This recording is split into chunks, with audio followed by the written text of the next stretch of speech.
What's up? Today, I thought I would jump on and talk about some scary financial facts that typical Americans are faced with so that you can see if you fall into any of these categories. We're going to look at debt, spending, saving, and investing. Not only are we going to look at the scary realities, but I'll also give you a tip that you can take away from this and implement, hopefully easily, to at least start making some progress in the right direction if you really want to improve your financial future and your current financial reality. Because I know having financial stress is really like it can really weigh you down.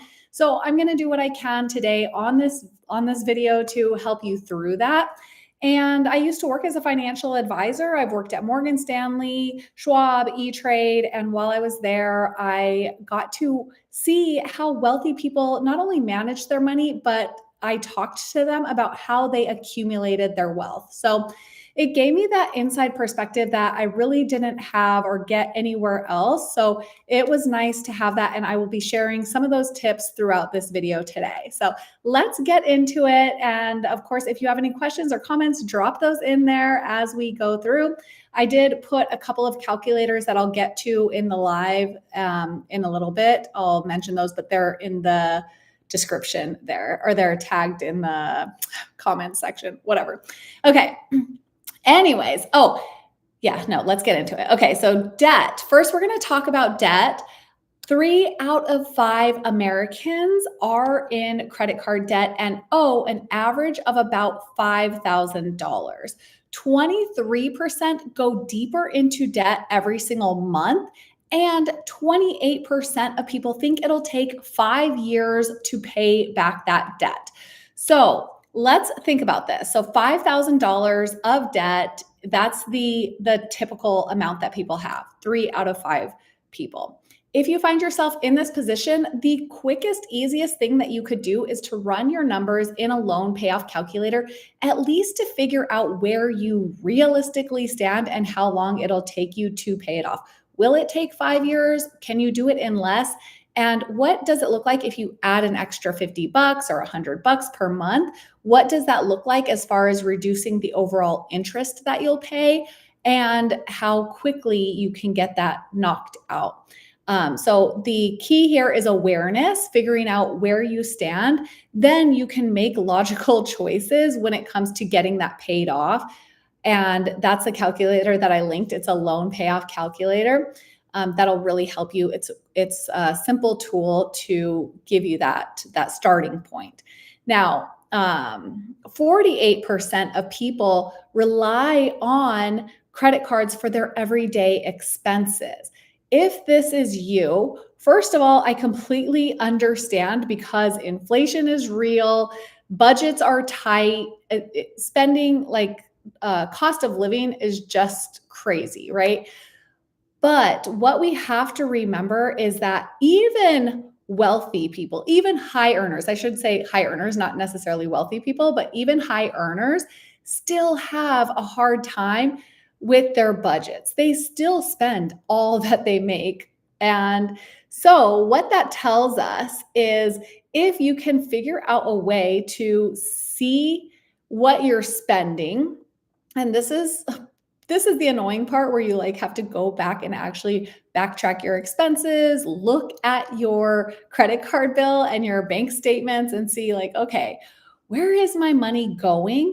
Is it actually going to places that bring me joy, or are there places where the money's leaking and I'm not even getting a benefit from that? That happens more than you would even realize. I know it happens for me when I end up paying for subscriptions that I'm not even using anymore. So I know that happens a lot, and it's just a matter of carving out a little time and going through, figuring out where our money's going so that we can make some changes. And let's see. Okay, so if it's essential living expenses, that's where we really have to kind of work to lower those essentials. And it might take time. Really, the best thing to do is increase your income, right? That is a longer strategy. It does take time to increase our income, but we got to work with these two things, spending less and earning more. Earning more typically takes more time unless you like do Uber Eats or something like that, or to earn more income. But setting yourself up for a higher paying job that you will actually enjoy does take some time. But in the short run, you can look over your expenses and see where you're spending money that you can reduce. That's kind of an obvious one, but I know it's really hard to face our finances and take that time out to actually look and see where our spending is going. But it is a huge needle mover. If you can actually stomach it and look at it, you'll be able to make some good changes for you. So the third thing I want to mention about debt is the average annual credit card interest rate is almost 23%. Credit card companies hide this. If you look at your statement, you probably don't know how much you're paying. If you're like most people, you don't know how much you're paying on your credit card. So it's usually on like the third or fourth page of your statement where you'll actually see the rate that you're paying. It's in small print. It's not easy to find. If you can't find it, I suggest calling the credit card company to find out. You might see a line item that actually shows how much you're paying in interest per month. So that's something that can really be motivating to say like, okay, if I'm spending $200 or $500 a month on interest, obviously it's gonna not feel very good because that money could be going to something more beneficial for you. And that's where running your numbers in a loan payoff calculator will really help to get that clarity. Now, let's talk about spending. Where are people spending money? So 4 out of 5 people live paycheck to paycheck. And this is according to Career Builder. So that is, I mean, it's almost Captain Obvious because our budgets are very tight, inflation and all that stuff that I just mentioned. So if you're living paycheck to paycheck, this goes back to that thing to first see if you could set aside a percentage, because often people will save at the end of the month instead of setting aside that money when you first get your paycheck. So that idea of paying yourself first, if you can do 5% right away and just say like every $100 I make, $5 is going to go towards my future or towards paying off debt if you've got a big debt balance to take care of. And then you get to enjoy the rest. I know it's hard to save when we want to spend everything, but if you think like, okay, I get out of $1,000, you keep 995.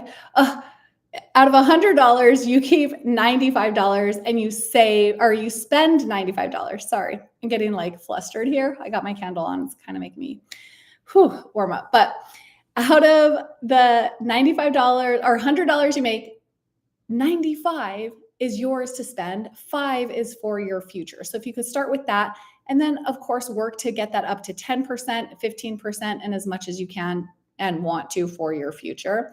That'll help you break the paycheck to paycheck lifestyle, because the only way to really break it is to stop spending all that you make. So it's almost one of those things we have to kind of back our ways into it, and you'll be able to break it by saving up some money so that you're not paycheck to paycheck forever.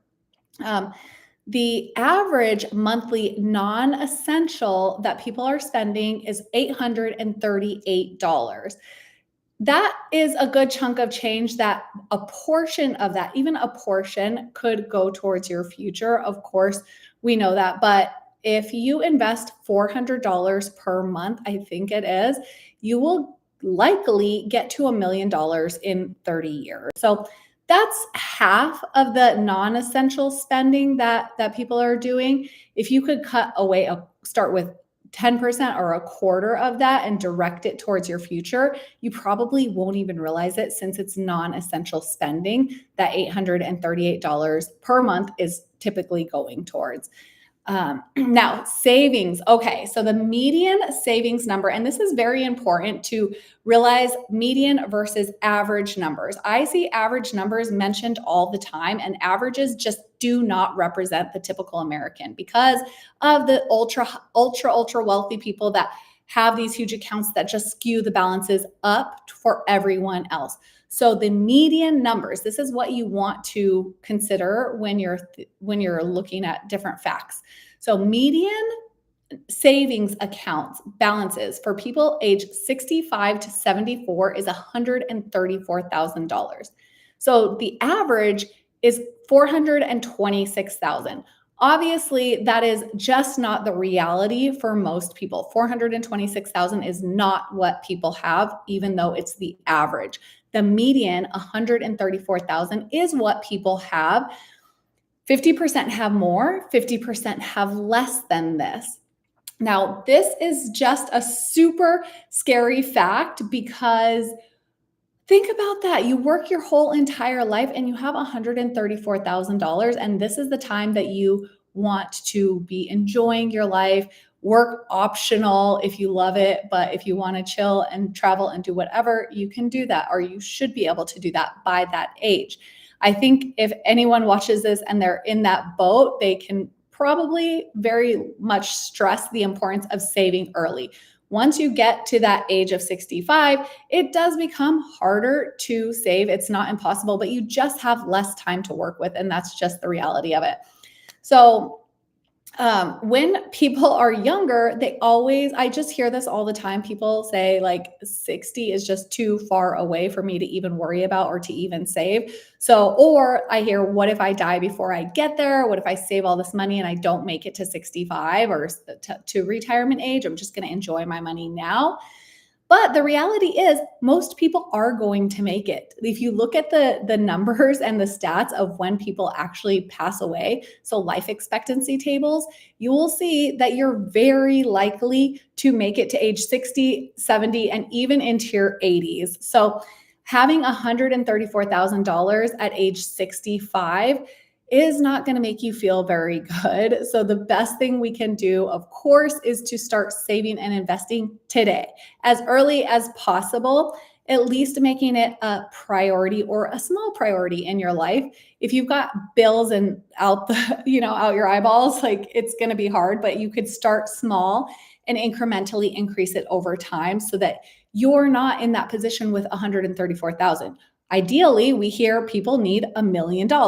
Obviously, people don't, because another fact that I have to share with you is that only 10% of people actually have that $1 million amount by the time they reach retirement age. 10%. So what that means is 90% of people are figuring out how to live without $1 million. So we do not need $1 million, but $1 million means you can probably sustain your lifestyle in retirement and thrive. You can do more things than you've probably been able to do in your working years. You'll have more time. And that's the position you likely want to be in. You want to have options when you're in retirement. And prior to that, the determining factor of if we're going to have those options is if we save and invest. So let me get to my next little scary stat here. So 3 out of 5 people have less than $1,000 saved. Now, the interesting part of this is I just pulled this stat today and I looked at numbers from 2019. So before inflation, before the pandemic, and the numbers were the same. They haven't changed. So 3 years ago, 4 years ago, when inflation was less than 2%, 3 out of 5 people still had less than $1,000 saved. Now, with inflation, 74% of people are saying that the reason they don't have as much saved or any saved is because of inflation. But we know that's not true because if we look 4 years ago when inflation was very low, under 2%, people also didn't have money saved. So there's more going on than just inflation. The idea of paying yourself first. I learned this from reading The Richest Man in Babylon. It's like a really small ancient book. And it's just a fable about somebody in Babylon who saves 10% of his earnings and becomes the richest person because everyone else is spending their money instead of saving a little bit. That's the whole principle. And that's where this idea of paying ourselves first comes from. I don't know if it comes from that, but we learn that from this fable. So if we can pay ourselves first, we will get at least to that $1,000 mark and then some, right? And then way above and beyond. But getting to that first $1,000 will put you above a great majority of people. And then you will reduce that paycheck to paycheck stress that people are in. You'll reduce the tension that our finances bring up. So even though there's inflation, even though the economy is crazy, even though people are losing their jobs, there is still a way to start saving money. And it could be drastic, it could be subtle. It depends on the depth of the conviction in your heart, or the seriousness that you want to get ahead with your finances. You have to have this burning desire. That's how it was for me when I was super duper broke and bartending. I was like, I've got to figure this out. And I start every day when I would come home with my cash. That's like around the time I read that Richest Man in Babylon book. I would come home with my cash that I made from tips, whether it was $30 or $60, I would save 10%. So if I made $30, I saved $3. If I made $100, I saved $10. So that principle is what I started learning. But believe me, there was plenty of times I just blew through my whole savings because, as you start to save, things come up and then you spend it. But the good part of that is at least you're not getting into credit card debt. You're able to pull from your own savings and fund your own things that come up. But eventually, I learned to pay myself back, right? If I did pull from that to change my tires or something, then okay, you've got to put that back. And then eventually I was able to get to the point of investing. So we're going to get to that next. So 42% of adults do not own stock, do not own it at all. So what that says is that's a good amount of people that aren't using compounding to grow their wealth. Compounding growth through investing is how wealthy people stay wealthy and grow their money. There are so many average, everyday people that have normal jobs and earn normal incomes that I worked with when I was a financial advisor that accumulated a large account because they had been investing their entire life. So I typically worked with people that were over 65 and in retirement. That's who I used to work with when I was an advisor. So, and then some people transitioning into retirement, but typically it was people that were already retired. So I got an inside look at people's portfolio and how long they had been investing. Some people had been investing so long that they don't even have records of how much stocks cost them, because record keeping way back in the day was not as good as it is today. It's not as easy. But anyways, what I saw from that was investing was a powerful way to grow your money. And so that really gave me the excitement and passion to figure this out as I looked into people's accounts day after day after day and really saw, holy crap, like that's how much money, because I could see the growth, right? The percentage growth from how much they put in to how much they had. It was mind-blowing, life-changing for me, because since I had that real view into people's, like hundreds of people's accounts that I could see that benefited from investing, it really showed me, wow, this works. This isn't something that's BS that like doesn't work. It works. So anyways, the fact that 42% of people don't own stock is understandable because of everyone's budgets and all that stuff and low earnings and inflation and everything, like I said.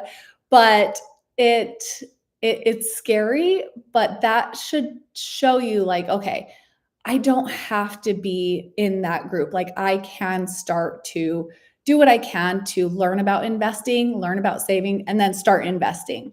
And if you're sitting on a pile of cash, like I know some of you are, it's time to invest that money. Like there's power behind it.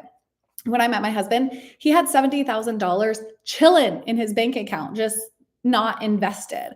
And I was like, what are you doing with this money? Like, are you saving it for something? Like, what is going on? And he just didn't really know anything about investing. So I showed him the basics and he got invested, and that money has like more than doubled. That was like 5 years ago. So he's very thankful that he started investing.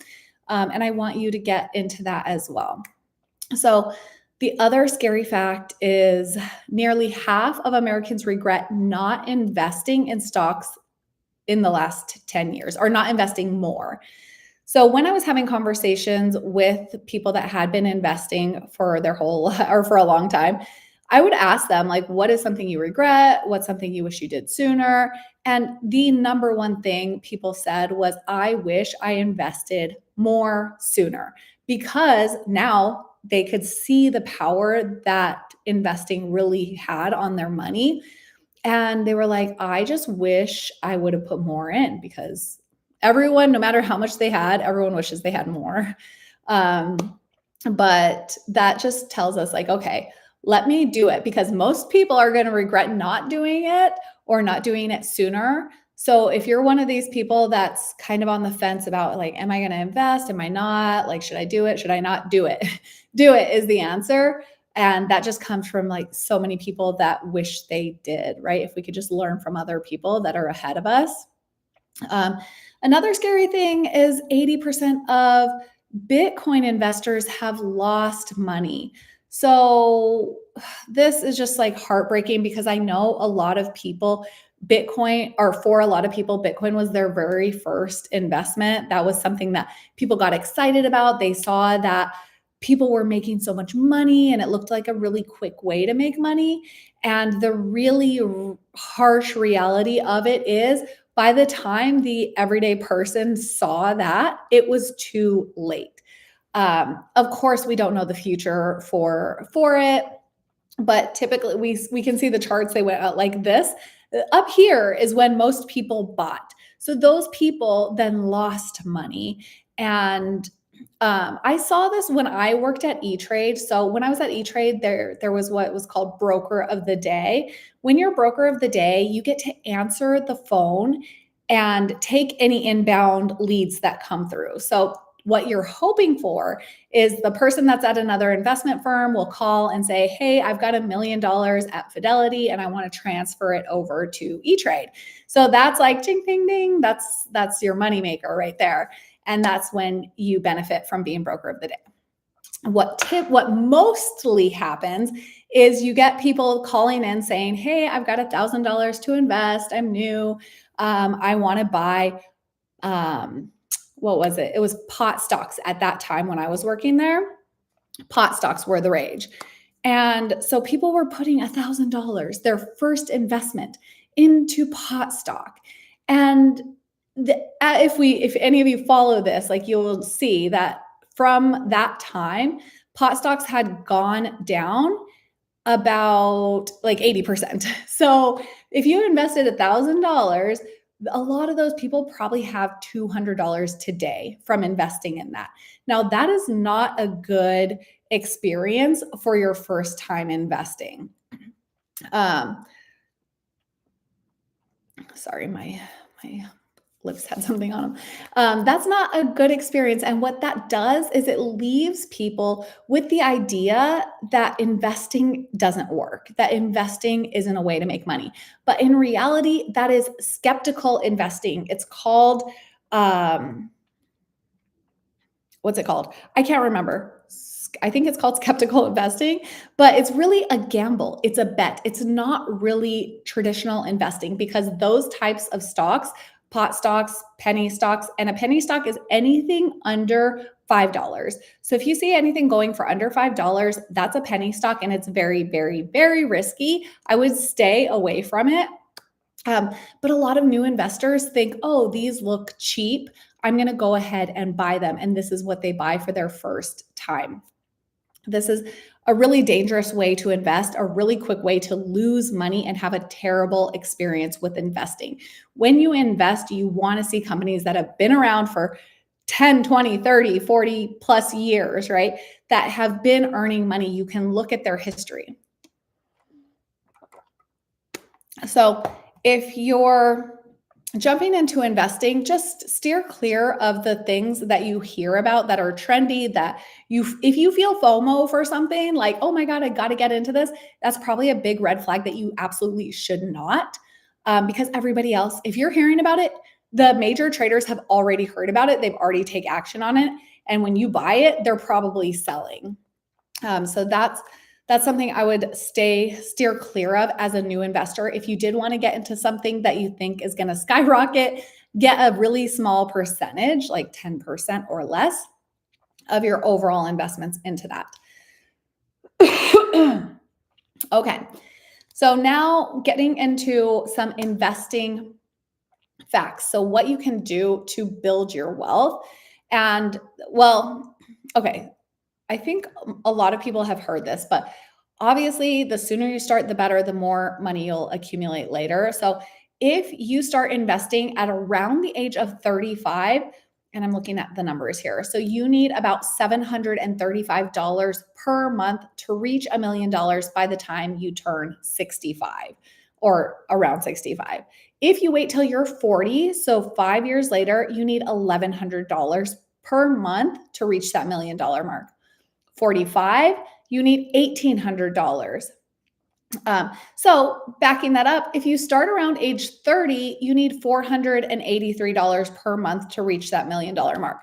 But telling a 30-year-old to invest almost $500 per month is really challenging. So when we look at these numbers and we hear these like, oh, you need to invest this to reach $1 million, remember, only 10% of people ever have reached that $1 million mark. So two things from that. If you don't have $1 million, or it's very unlikely you're going to, you will figure it out and you'll be okay. There are plenty of people living and figuring it out on less than $1 million by age 65. On the other hand, if you have any power and control of your financial future and like want that $1 million, you can take an active approach in investing and start with what you can and work to increase that over time.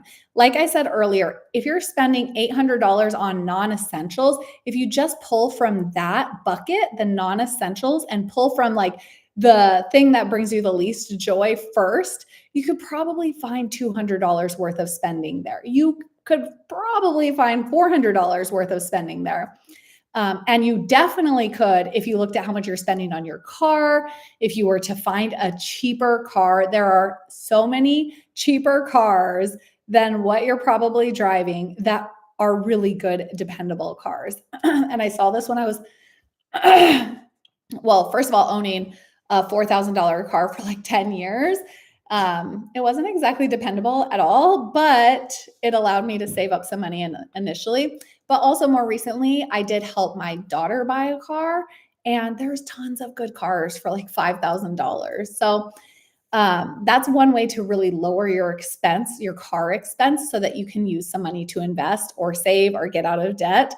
And I know that one's hard, or at least don't buy another car because you probably have a car now. So if you could just say, I am not going to buy another car until I get to some of my other savings and investing goals. Because think about that. If like your car payment can be the amount that gets you to $1 million mark, like if you're paying $400 per month on your car, if you could just not renew or like get another car when your lease is up or when you own it, once you own it, if you could just not do that and take that amount of money and put it towards investing, you increase your chances. Like you probably will accumulate $1 million by the time you're 65 if you're in your 30s.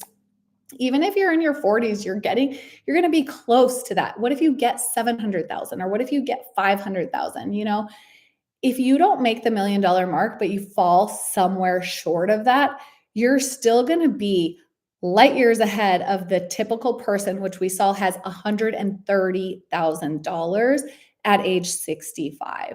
You do not want to have $135,000 at age 65. I'm sure if any of you are watching that are 60, like around that age, you could probably say, yeah, I wish I saved a little bit more money. Hey, Judy, I see you there. Hello. So that is, if you have any questions or want any financial guidance, I do work one-on-one with people to build investment portfolios to help you pay off debt. Whatever stage of your financial life you're at, I do have some services to offer you. So moneywithmaggie.com is my website. I'll drop it in the description below. Thank you so much for watching, and I will see you later.